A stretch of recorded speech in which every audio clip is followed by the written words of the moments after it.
دا مهال زه په نیو اسلامیه کې موجود یم.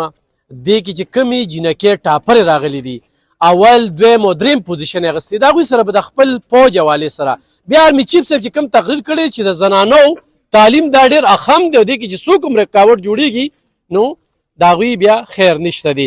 بل دا ده چې اکثره خلک چې کوم دی په خپل آرمي پسې خبرې کوي د کوم ملک چې آرمي کمزوري وي د هغه ملک څه صورت حال دی دوی په دې اقله باندې څه وایي څه به وایي د خپل پاک پوج حوالې سره آرمي حوالې سره. زموږ آرمي ډېر زیاته ورلډ ناون آرمي ده، بیسټ آرمي د پاکستان لپاره. هم د پاکستان د آرمي د وجې هم د پاکستان د امره شهرت دی په دې ټولې دنیا کې.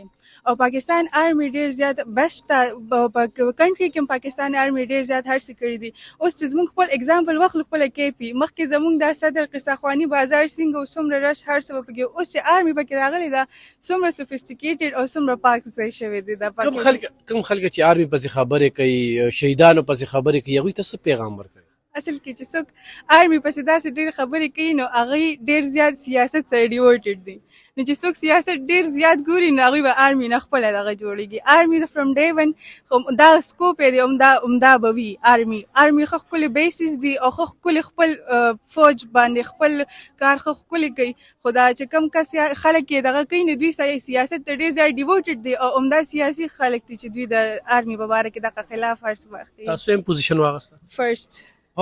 خو تا ته آرمي کې مکمل وشي نو ځې چې ډاکټر وایس وي نو سیمچ وي که نه خدمت به کوې د دې انشاءالله. زیاته مننه دغه بچی دا خبرې مې واورېدې مخکې ځو بلې سره خبرې